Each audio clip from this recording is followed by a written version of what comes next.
अस्सलाम वालेकुम नाज़रीन, मैं हूं रिजवान शहजाद। एक नए व्लॉग में खुश आमदीद। नाज़रीन, आज आपके सामने मैंने एक इम्पॉर्टेंट ख़बर रखनी है कि जैसे ही ये ट्रंप का बिल पास हुआ है, वन बिग ब्यूटीफुल बिल, इसके साथ एक नई वीज़ा फ़ीस भी आ चुकी है। और अब जिस शख्स ने भी अमेरिका की तरफ ट्रैवल करना है और जो भी उसका मकसद हो, चाहे वो स्टूडेंट वीज़ा के ऊपर हो, वो H1B वीज़ा के ऊपर हो, चाहे उसका कोई और वर्क रिलेटेड वीज़ा है, तो उसे बहुत सारी फ़ीसों के साथ एक नई फ़ीस का भी जो है वो सामना है। और वो फ़ीस क्या है? वो फीस है बेसिकली $250 की। इस फीस को जो नाम दिया गया है, इसको नाम दिया गया है वीज़ा इंटेग्रिटी फीस। यानी कि वीज़ा की फ़ीसें अलहदा होंगी, बाकी जो प्रोसेस आप कर रहे हैं वो बिल्कुल अलहदा होगा, लेकिन उसके साथ आपको वीज़ा इंटेग्रिटी फ़ीस भी जो है $250 अदा करनी होगी। ये क्यों अदा करनी होगी और इसके अंदर आपको ये वापसी मिलने के क्या चांसेस हैं? यानी कि अगर आप 3-4 काम अगर आप नहीं करते हैं, मिसाल के तौर पे मैं उनको शराइत भी कह रहा हूँ कि अगर आप 3-4 काम करेंगे तो वो इसकी कंडीशंस हैं।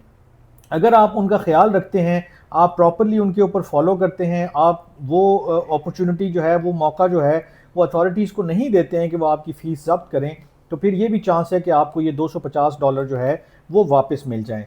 तो इसमें जितने भी लोग हैं, चाहे वो, अब मैंने पहले भी ज़िक्र किया कि वो स्टूडेंट्स हों, चाहे वो वर्क के ऊपर जा रहे हों, विज़िट के ऊपर जा रहे हों, टूरिस्ट वीज़ा के ऊपर बहुत सारे लोग जाते हैं। तो अगर वो किसी भी शेप में जा रहे हैं, नॉन इमिग्रेंट्स भी जो वीज़ाज़ हैं, जो इमिग्रेशन रिलेटेड हैं, वो इससे बिल्कुल हटके हैं, वो सेपरेट हैं, तो उनको ये $250 फ़ीस वीज़ा के अलावा अदा करनी होगी। ये जो फ़ीस है, ये वन बिग ब्यूटीफुल बिल के साथ जो है वो आई है।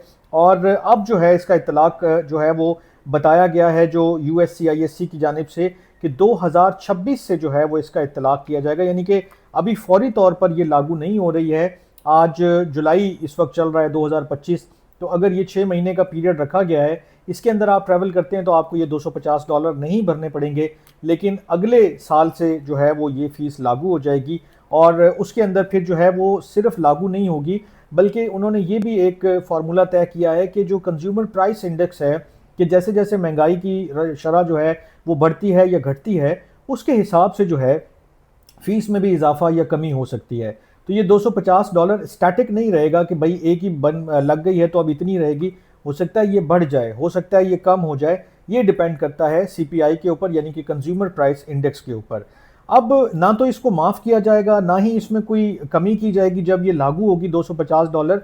इनिशियली इसकी यही जो है वो बेस बरकरार रहेगी, लेकिन इसमें वापसी का जो चांस है वो बहरहाल बरकरार है। इसकी 4 शराइत हैं कि जो आपको पूरी करनी पड़ेंगी, और उन 4 शराइत में जो सबसे पहली शर्त है वो ये है कि आप जो वीज़ा की शराइत हैं उसके ऊपर पूरी तरह से अमल दरामद करेंगे। नंबर 1 जो कंडीशन इन्होंने रखी है वो ये है कि आप जिस किस्म के वीज़ा के ऊपर हैं उसमें आपने कोई इजाज़त के बगैर काम नहीं करना है। यानी कि अगर आपको अलाउड नहीं है तो फिर आपने कोई भी वहाँ पर अमेरिका में रहते हुए काम नहीं करना है।